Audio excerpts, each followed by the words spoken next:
we sent this data to, there is a world-renowned center in Denmark, Riso. But these measurements are for meteorological purposes and not specific for wind energy. So therefore, they are not fulfilling all the requirements that we really need for wind energy. They wanted us to physically install masts at those heights because there could always be an error.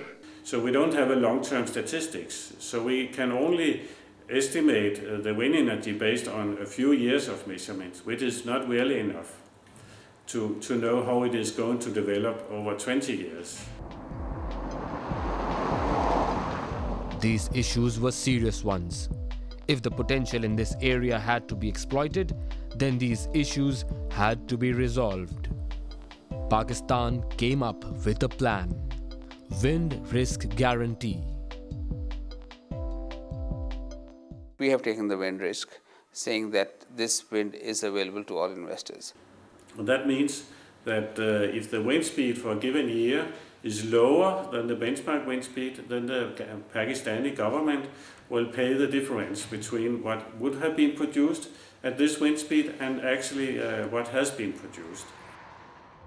After taking this guarantee, the government started to invite interested parties to set up wind farms for exploiting the potential.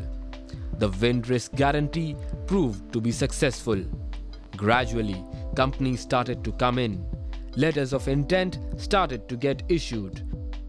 And by 2008, there were 97 companies who were issued LOIs to set up wind farms and sell electricity to the government of Pakistan. But Riso also had some concerns over the big number, 50,000 megawatts. I've seen the number and I don't have an opinion on it. I will have to look into this. It will require a lot of wind turbines for sure. And I don't know whether you can put so many wind turbines up in this corridor.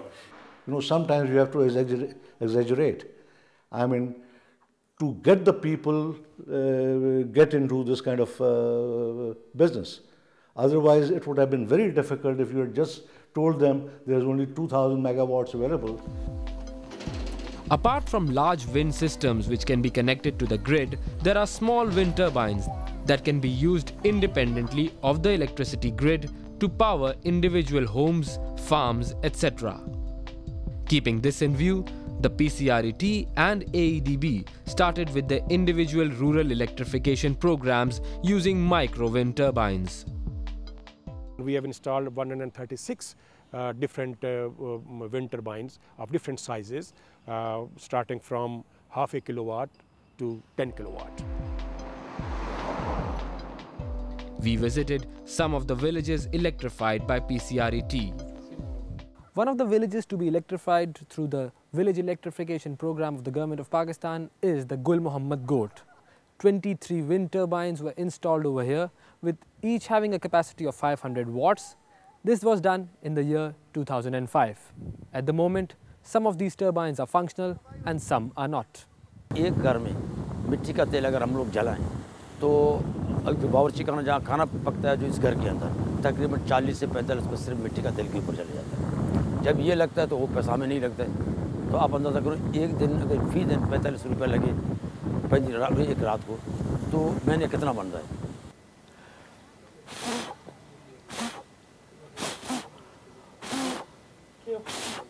No, I guess there isn't enough wind to move this wind turbine, but I've been told that yesterday there was ample wind and this thing was moving and producing electricity. Now, charge which is produced by this wind turbine comes over here. It is stored in the battery, is converted with this inverter, and this is where it is utilized.